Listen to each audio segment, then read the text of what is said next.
Il y a des choses qu'aucun argent ne peut acheter, mais que tout l'argent du monde ne pourra jamais voler. Il existait un garçon dont les poches n'ont jamais connu le poids des pièces.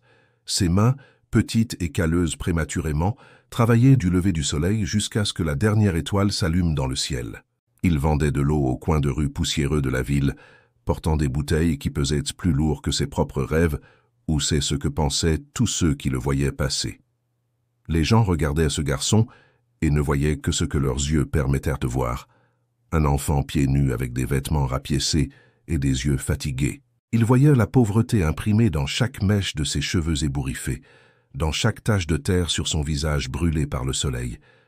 Mais personne ne voyait ce qu'il portait dans sa poitrine, dans ce lieu secret où l'on plante les graines des rêves. Le garçon, que nous appellerons Louis, vivait dans une vieille maison en bois, où le vent s'engouffrait par les fissures comme un visiteur indésirable, apportant avec lui le froid de la nuit et les promesses d'un nouveau jour de lutte. Sa mère, Madame Héloïse, une femme aux mains rugueuses et au cœur infini, lavait le linge jusqu'à ce que ses mains saignent, et pourtant elle fredonnait d'anciennes chansons tout en frottant chaque pièce comme si elle polissait des diamants. Son père était parti des années auparavant, non pas en corps, mais en esprit, vaincu par le poids d'une vie qui semblait sans issue. Chaque nuit, lorsque le monde autour se taisait et que les ombres dansaient sur les murs de leur humble maison, Louis s'asseyait dans un coin avec un morceau de charbon et le dos de vieux papier qu'il trouvait à la poubelle. Et là, dans ce rituel silencieux, il dessinait. Il dessinait des bâtiments qui touchaient les nuages, des ponts qui traversaient des océans impossibles, des jardins suspendus qui semblaient flotter dans l'air. Ses doigts salis par le charbon créaient des mondes entiers, des univers de possibilités que personne d'autre ne pouvait voir. Sa mère, en le voyant chaque soir absorbé par ses dessins, sentait son cœur se serrer. Elle savait que les grands rêves naissaient dans les petits cœurs, mais craignait que la réalité, cruelle et implacable, ne vienne un jour écraser ses ailes avant même qu'elle ne puisse apprendre à voler. Elle-même avait rêvé une fois, il y a très longtemps, mais la vie lui avait enseigné que les rêves ne remplissent pas les ventres et ne paient pas les factures. Un jour, alors que Louis vendait ses bouteilles d'eau sur la place centrale de la ville, il vit quelque chose qui lui coupa le souffle. Là, s'élevant contre le ciel bleu, comme un géant de cristal et d'acier, se dressait un nouveau bâtiment qui n'existait pas la semaine précédente. C'était le plus bel immeuble qu'il ait jamais vu, avec ses fenêtres brillant comme des miroirs d'or sous le soleil de midi.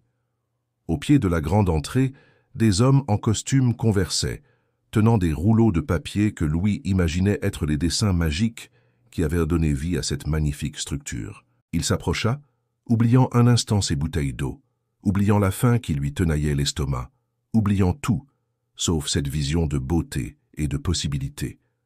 Un garde de sécurité, grand et intimidant, le chassa rapidement d'un geste brusque de la main, comme on éloigne un chien des rues.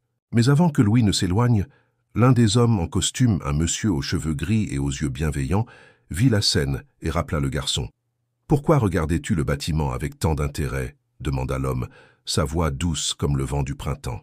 Louis hésita, sentant les mots coincés dans sa gorge comme des oiseaux en cage. Finalement, d'une voix tremblante, il répondit « Parce qu'un jour, je construirai un bâtiment encore plus beau que celui-ci. » Le silence qui suivit fut assourdissant.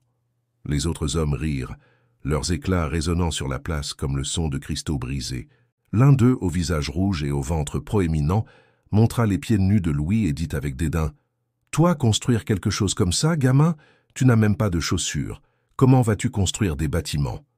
Mais l'homme aux cheveux gris ne rit pas. Il s'accroupit pour se mettre à la hauteur des yeux de Louis et demanda « Sais-tu dessiner ?» Le cœur du garçon battit plus fort. Avec des mains tremblantes, il sortit de sa poche vide un morceau de papier froissé, un de ses dessins nocturnes.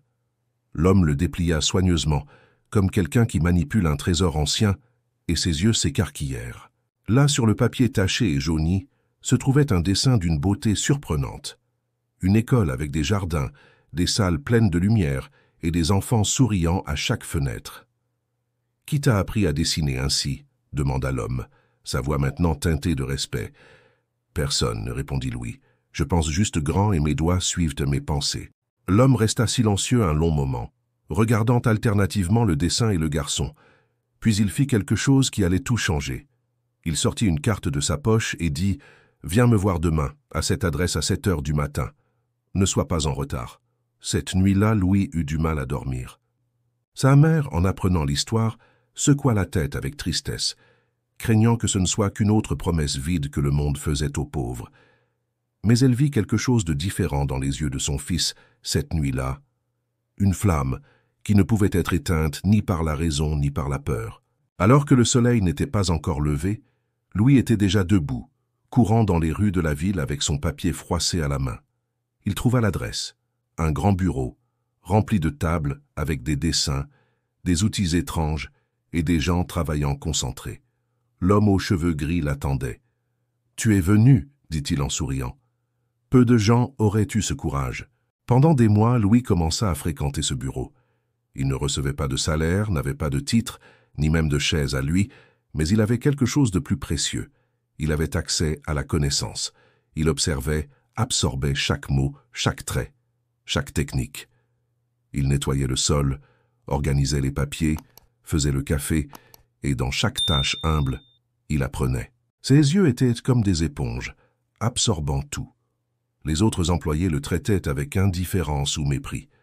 Le gamin du sol, l'appelait-il. Certains faisaient des blagues cruelles sur ses poches vides et ses rêves trop grands. Mais l'homme aux cheveux gris, dont le nom était Monsieur Antoine, voyait quelque chose que les autres ne voyaient pas. Il voyait du feu là où d'autres ne voyaient que de la fumée. Une nuit, Monsieur Antoine demanda à Louis de rester après que tout le monde soit parti. Il posa sur la table un projet complexe, un défi que son équipe essayait de résoudre depuis des semaines. Comment construire un pont sur une rivière traîtresse en terrain instable, avec un budget limité? « Montre-moi comment tu penserais, » dit Monsieur Antoine, tendant un crayon et du papier au garçon. Louis s'assit, ses mains tremblant, non de peur, mais d'émotion. Et puis il fit ce qu'il faisait toujours. Il pensa grand. Ses doigts commencèrent à danser sur le papier, créant des lignes qui se transformaient en courbes, des courbes qui devenaient des arcs qui s'épanouissaient en une structure élégante et impossible.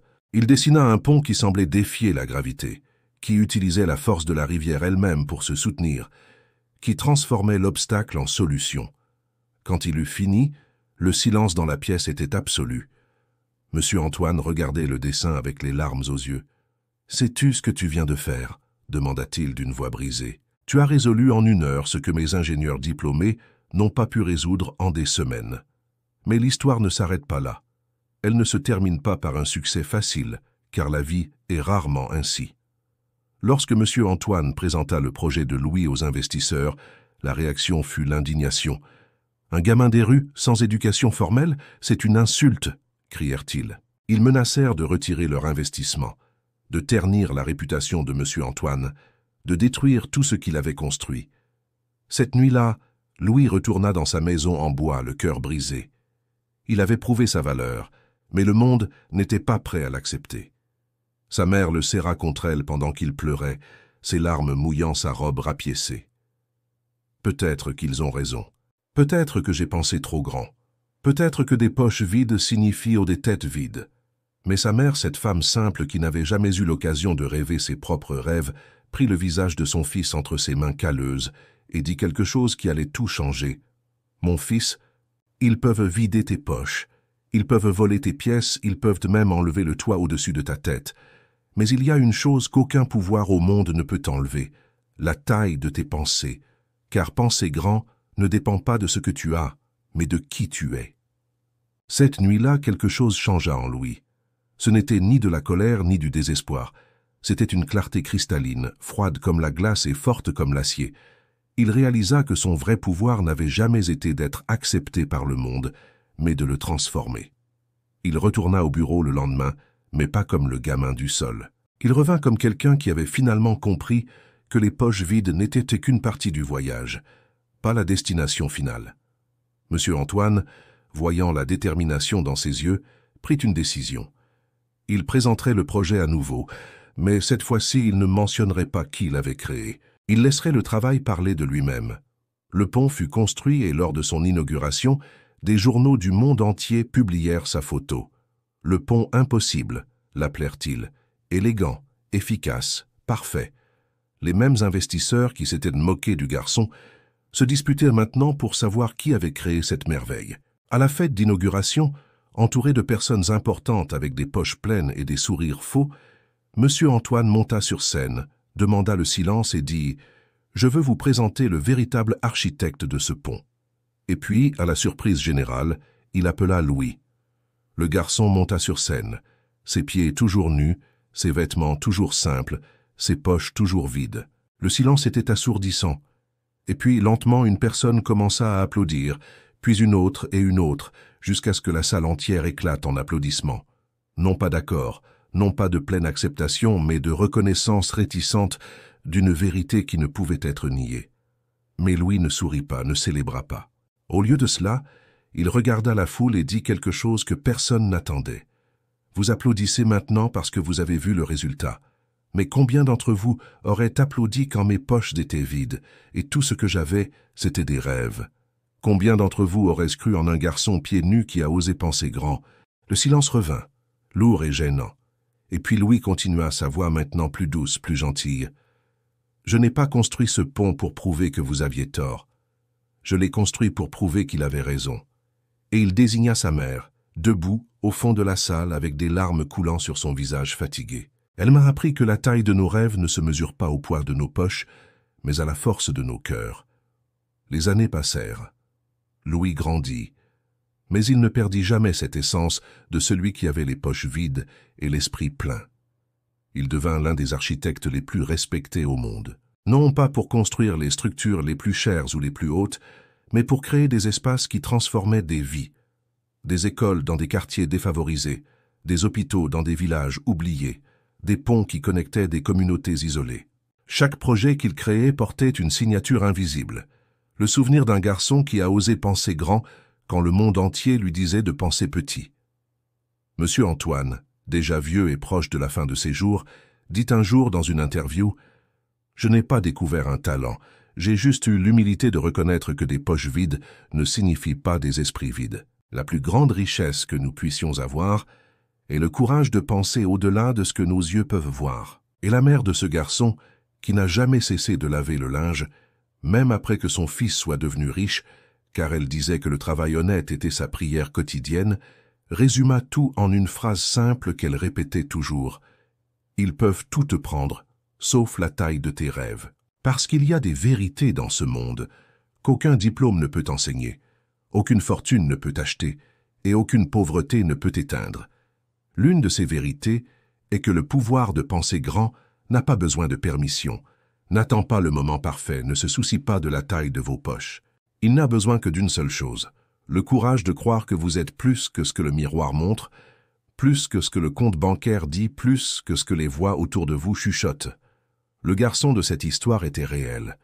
Peut-être le connaissez-vous, peut-être est-ce vous, car en chacun de nous existe un garçon ou une fille aux poches vides et aux rêves immenses, attendant juste que nous ayons le courage de penser suffisamment grand pour transformer l'impossible en inévitable. Et quand on demandait à l'homme qu'il était devenu quel était le secret de son succès, il répondait toujours avec un sourire « Je n'ai jamais rien eu dans les poches, alors j'ai appris à tout garder dans mon cœur. » Et le cœur, contrairement aux poches, n'est jamais vide quand il apprend à le remplir de rêves. La vraie richesse ne se mesure pas à ce que nous portons dans nos poches, mais à ce que nous construisons avec nos mains vides et nos esprits pleins.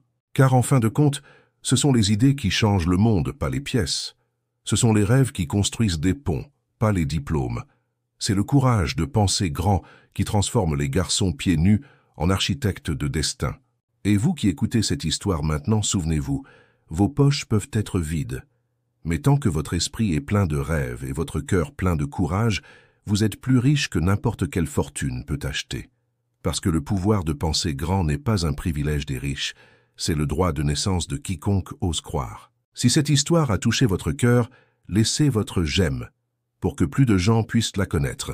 Partagez dans les commentaires quel est le grand rêve que vous portez en vous, indépendamment de la taille de vos poches. Et n'oubliez pas de vous abonner à la chaîne pour plus d'histoires qui nous rappellent qui nous sommes vraiment et ce que nous pouvons devenir. Car ensemble, avec nos poches vides et nos cœurs pleins, nous pouvons construire un monde où chacun a l'opportunité de penser grand.